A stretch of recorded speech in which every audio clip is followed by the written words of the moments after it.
Okay, today we are going to do chemical reaction number 3, which is mixing sodium carbonate solution with a magnesium sulfate solution. So our directions says using a balance, find the mass of an empty 50 milliliter beaker. I'm going to use a triple beam balance since the digital balances here only do not go below 1 gram, and we want this as sensitive as possible. We'll write it over.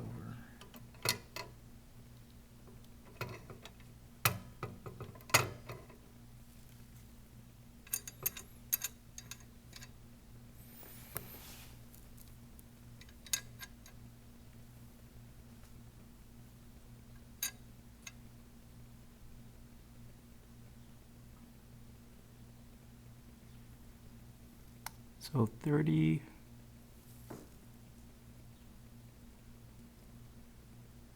pretty closer to 30.9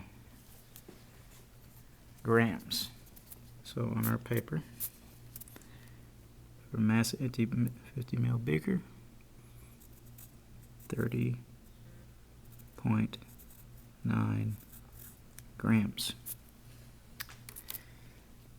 Let's place a spoonful of magnesium sulfate in the beaker. Now we're going to do an even spoonful of magnesium sulfate. This crystal here is the magnesium sulfate. This is sodium carbonate. Not to be confused with sodium bicarbonate. We want an even teaspoon. Make sure I didn't skip anything.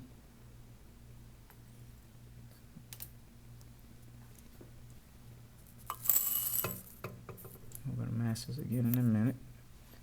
Set in there, and it says dissolve that in 20 mils of water. So we're going to use our graduated cylinder.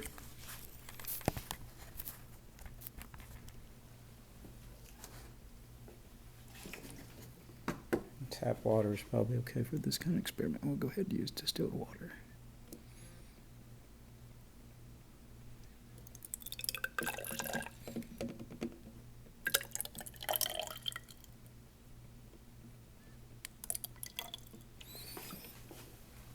Let's look at the meniscus.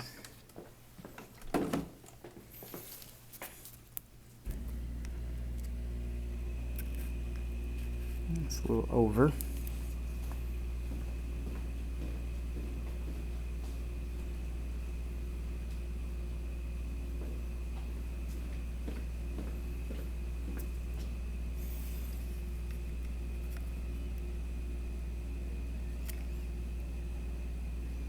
That's 20 mils.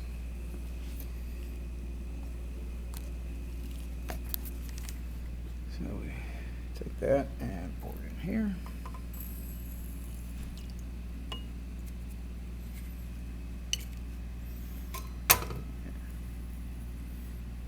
Mix. I should have a glass stirring rod to mix that.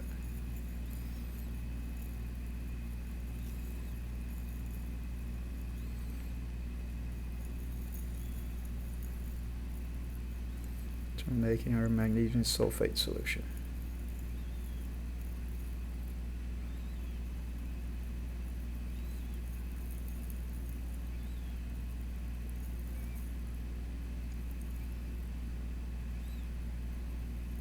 I'm going to go ahead and mass over, and we'll finish dissolving it in a minute. So then it says, then take the mass of the 50 ml beaker and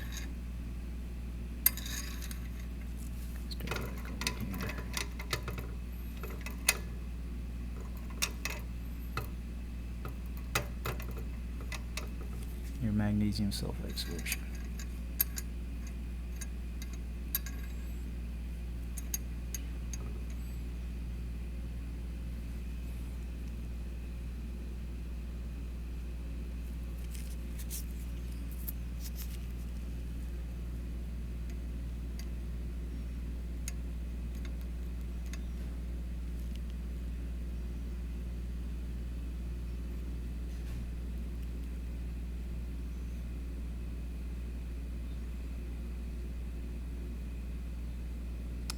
little closer to 8 on that 0.8. So 56.8 grams.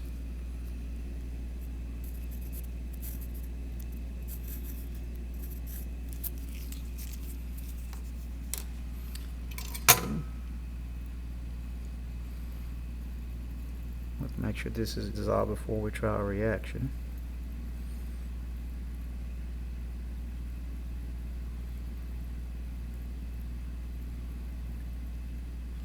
Set this aside for the time being. Over here, and then take. We need to determine the mass of magnesium sulfate by subtracting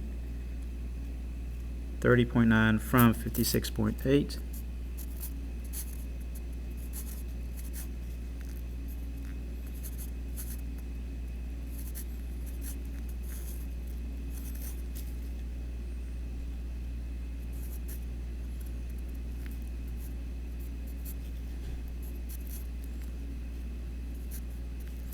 So about 25.9 grams.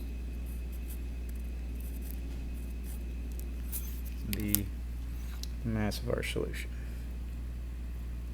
Now it won't change mass after it's dissolved, so keep working on that. Okay, next we mass the second 50 ml beaker, and hopefully it's not too different from the last one.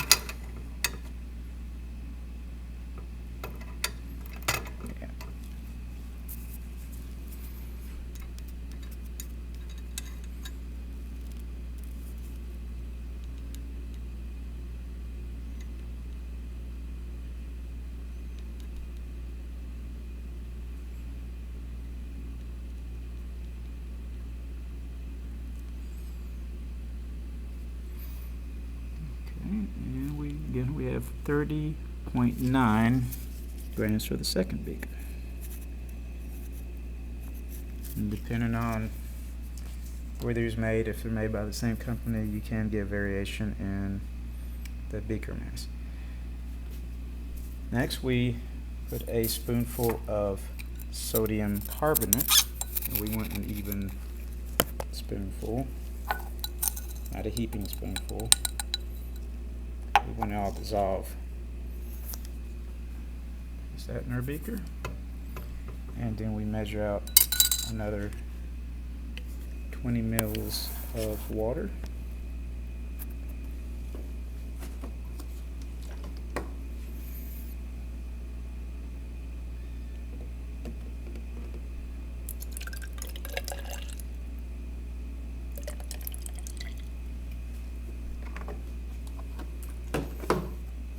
Check our meniscus.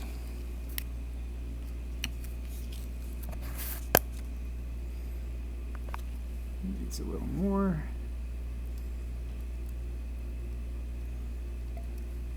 And there we go.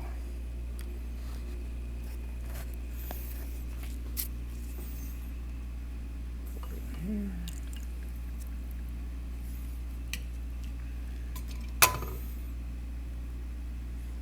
We dissolve our sodium carbonate. Still got some on the bottom. We can see that has it.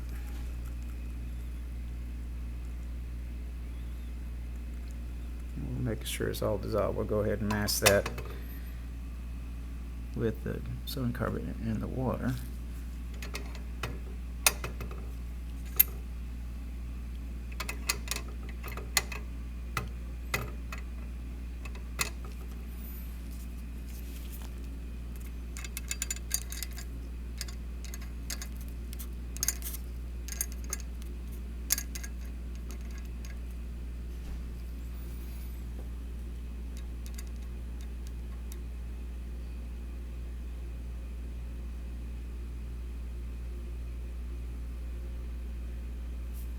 So we got 55.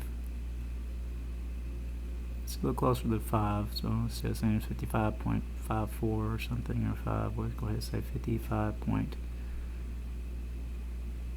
My 4.5 was is a little closer to 55, so we'll round it up a little bit. 55.5 grams.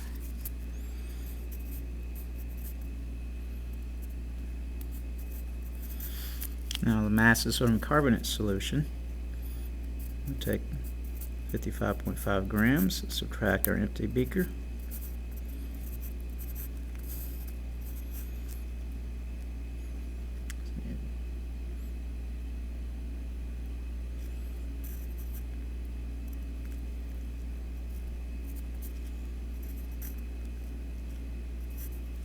So 24.6 grams.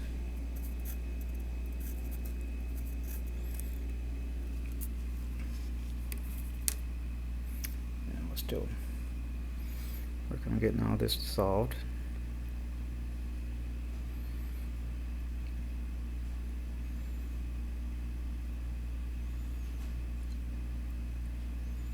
And by doing this, I'm adding energy, kind of like adding heat. Adding kinetic energy, which helps the crystals dissolve faster in the water.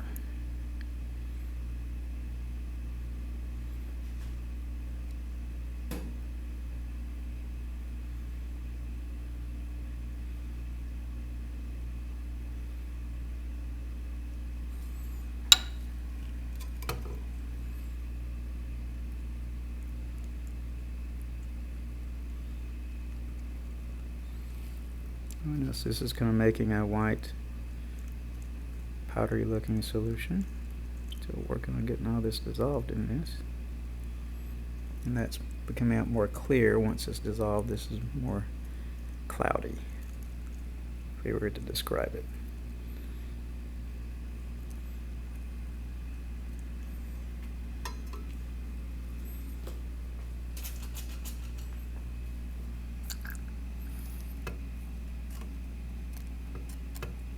Up a little bit. As we know before, if we break things up, it tends to dissolve faster.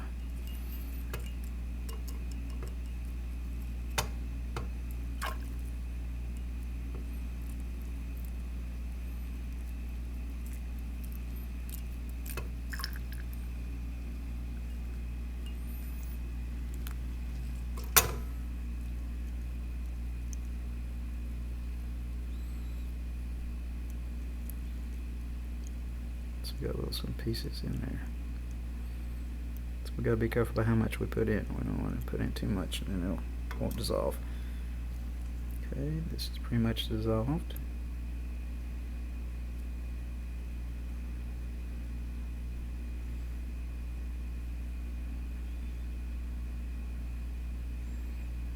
Next it says put both beakers with their solutions and mass them at the same time to get the total mass of the reactants.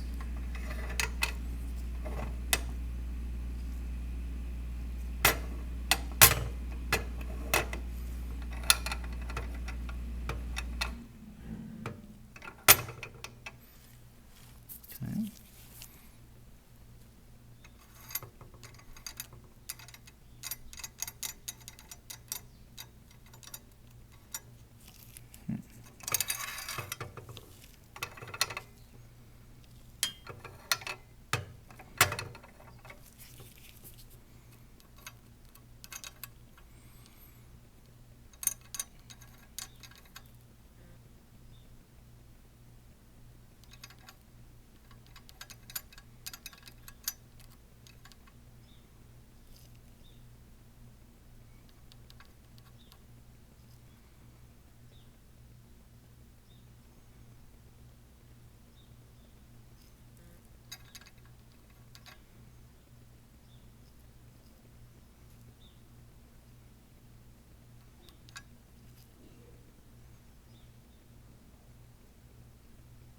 We make sure of it. Of course, we could just add these together. If we add these together, it should be the same what we have on here. We got 111, actually 112.1.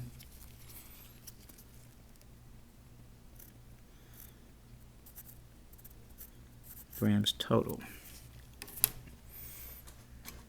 Make sure this is right. Now looking at directions, we did this one next page.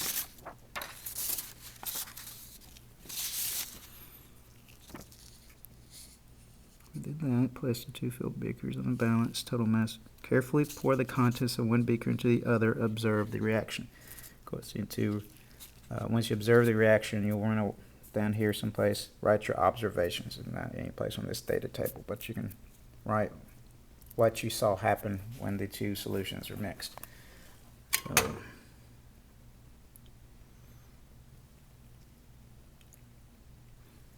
in this case, they have an unexpected reaction. We'll put this. So, carefully pour the contents of one beaker into the other. They don't specify which into what. So we're going to pour this one into here.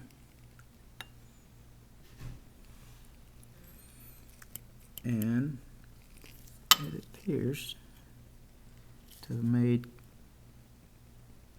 some kind of insoluble compound.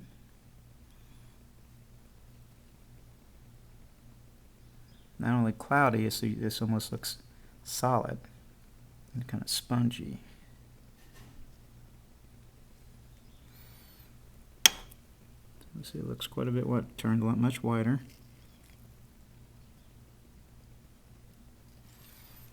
And we look at the bottom of the beaker. There's lots of stuff that's precipitated out. Precipitated is anything that comes out of solution.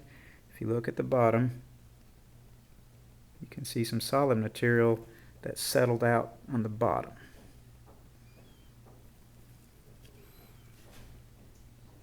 So they were almost all dissolved, and we mixed them together, and they produced two new substances, apparently, one on the top and one that's precipitated out and settled out on the bottom. So it says, so there's our products, and it says put both beakers back on here and mass again.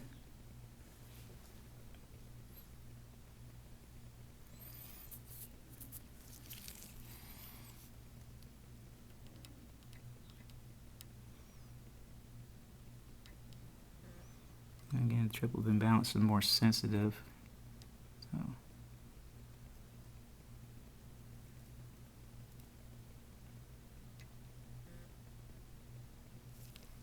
there's not any possibility error. So we got 100, 100, and closer to 12, 112.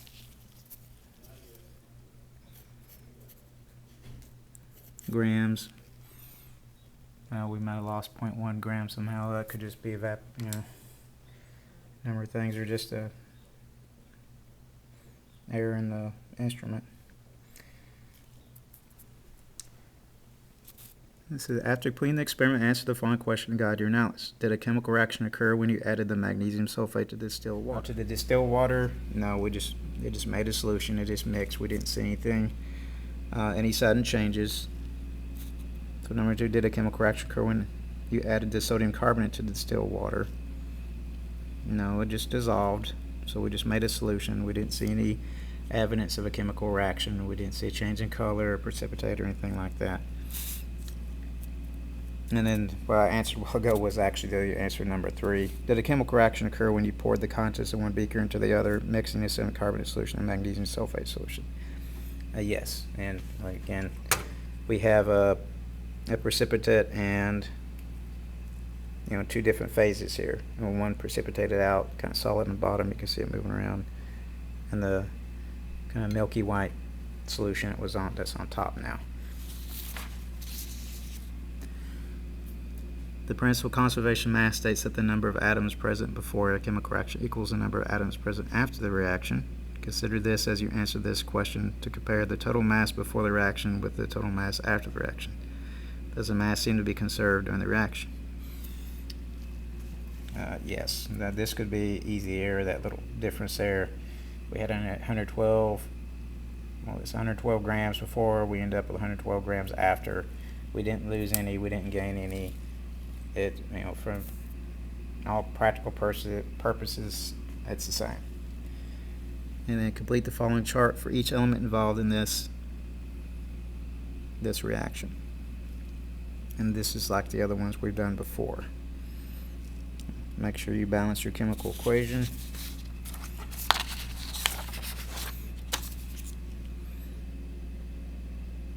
And answer the rest of the questions.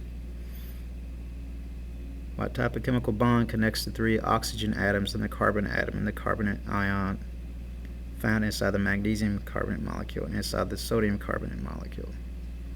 How does periodic table elements help you to know this? And remember, between oxygen and the carbon, according to periodic table, those are non-metals. So between those is going to be a covalent bond. But between those as a polyatomic ion and when the metals, sodium or magnesium, you're going to have an ionic bond. So we had an exchange of ions between the two chemicals. So, and we haven't gone over that, but that's called double displacement reaction. They trade partners basically. What type of chemical bond connects a magnesium atom with the carbonate ion and a molecule of magnesium carbonate? Well, it says ions, but they gave you a clue right here. It says ions, so you know it's got to be an ionic bond. And again, not periodic table, because if you get a metal combined with a non-metal, it's going to be an ionic bond. Is any substance in this reaction that's an acid or a base? How did the chemical formula help you to know this? We did not. If you look at the chemical formulas, which I can't get this focused, Na2CO3, we don't see any hydrogen being given off. Possible sometimes salts could act as a base, but these are both two different kinds of salts. So there's nothing to really.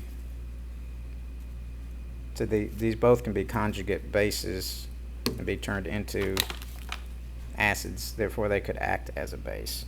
But there were no acids in this, just two salts. And make sure you answer the other questions, get your data table filled out, and turn it in. It's for any students that were not able to actually be in the lab and do this experiment in person.